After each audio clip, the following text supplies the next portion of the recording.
Assalamualaikum warahmatullahi wabarakatuh. Video kali ini saya akan membahas tentang masalah SPayLater atau S-Pinjam yang memang banyak sekali saat ini banyak memakan korban-korban ibarat kata yang terlilit hutang karena aplikasi pinjaman online atau PayLater ini teman-teman. Karena mudahnya mengajukan Shopee PayLater atau mungkin S-Pinjam, inilah yang membuat masyarakat lebih konsumtif untuk melakukan transaksi.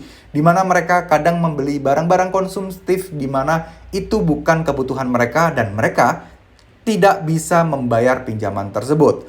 Jadi dari segi iklan dan segi tampilan kalian mungkin bisa lihat ya di sini teman-teman. Ada beli sekarang bayar nanti, bunga kompetitif cicilan hingga 24 bulan, aman dan terpercaya. Oke, untuk masalah aman dan terpercaya ini clear ya. Memang aman karena mereka juga sudah resmi dan diawasi oleh OJK. Nah, yang sekarang bunga kompetitif cicilan sampai dengan 24 bulan. Nah, ini sangat-sangat menggiurkan bagi sebagian orang. Dan pada lupa nih teman-teman nih, bahwa mikirnya cicilan 24 bulan itu adalah cicilan tanpa bunga. Banyak yang terkecoh ketika mereka bertransaksi atau mengambil SPayLater atau beli sesuatu di Shopee dan mereka tidak memikirkan bunga yang didapat. Jadi rata-rata orang itu sengaja aja beli aja barang lalu oh ini cicilan bisa nih setahun mereka beli. Tapi mereka tidak menghitung-hitung kira-kira biayanya berapa, bunganya berapa, yang ujung-ujungnya adalah sangat-sangat jauh dari harga aslinya. Ini sangat-sangat meresahkan ya teman-teman karena begitu gampangnya dan begitu mudahnya untuk mendaftar dan mengajukan SPayLater sehingga sekarang anak-anak yang berusia 18 tahun ke atas sudah bisa melakukan SPayLater dan bisa bertransaksi di sana. Nah, sekarang apa yang terjadi ketika mereka terjebak di SPayLater dan S-Pinjam ini? Mungkin tidak terpikirkan oleh sebagian orang ya teman-teman. Kalian ini kan bertransaksi di Shopee dengan menggunakan SPayLater.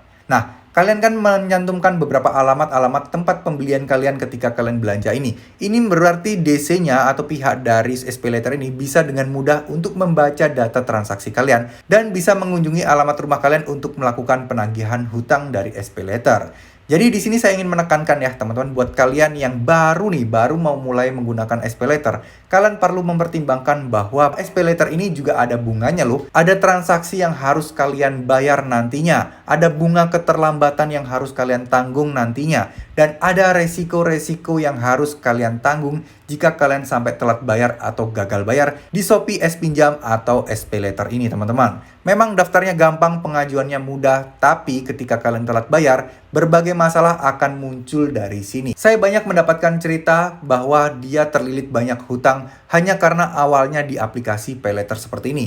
Mereka belanja, mereka mikir nantinya mereka akan bisa bayar. Tapi ketika hari H jatuh tempo, mereka kebingungan untuk membayarnya. Akhirnya mereka takut terlambat. Nah, ini biasanya terjadi untuk pemula ya. Untuk orang-orang yang baru pertama kali melakukan pinjaman atau PayLater seperti ini. Mereka bakal sudah ketakutan jika sampai telat nanti bagaimana. Kelanjutannya bagaimana. Akhirnya mereka mengajukan pinjaman online di aplikasi pinjaman online yang lain. Ini berarti sama halnya kalau kalian jadi gali lubang dan tutup lubang teman-teman. Nah ini bahaya banget karena pemicunya biasanya adalah karena terlambat bayar di satu aplikasi pinjaman online yang ujung-ujungnya akan merembet nih kemana-mana. Jadi banyak pinjol-pinjol yang diajukan dan semuanya cair hanya digunakan untuk gali lubang dan tutup lubang untuk membiayai dan menutup tagihan-tagihan pinjaman online di aplikasi sebelumnya. Ujung-ujungnya hutang kalian bakal jadi puluhan juta. Biasanya ini tidak akan terasa. Biasanya juga orang-orang tidak akan sadar bahwa cara ini akan menyesatkan teman-teman. Biasanya mereka baru menyadarinya itu ketika sudah mentok nih. Hampir seluruh aplikasi pinjaman online sudah mereka ajukan. Dan ketika mereka mulai mengajukan dan ditolak. Nah ini adalah momentum di mana kalian akan jadi stres. Kalian jadi kepikiran dan kalian tidak akan tenang teman-teman. Banyak juga kasus-kasus orang-orang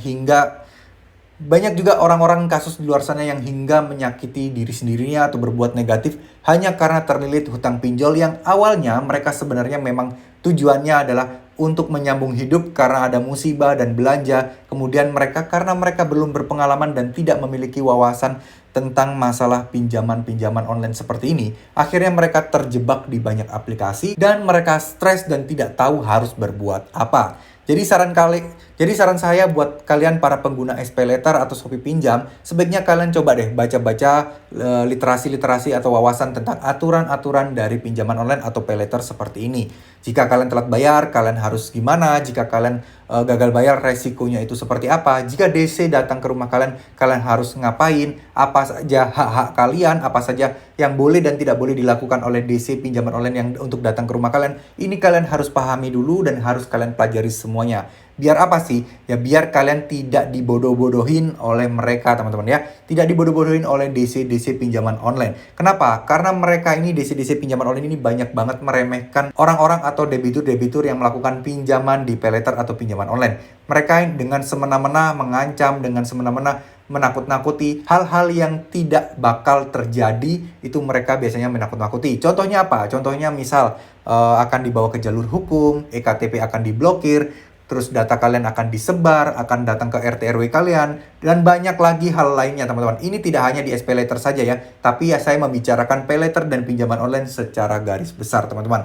Ini juga berdasarkan pengalaman-pengalaman orang-orang yang curhat kepada saya dan bercerita dan ingin bertanya tentang bagaimana sih solusi sebenarnya ketika sudah mulai terjebak di aplikasi paylater atau pinjaman online. Semoga video ini bisa bermanfaat. Terima kasih. Wassalamualaikum warahmatullahi wabarakatuh.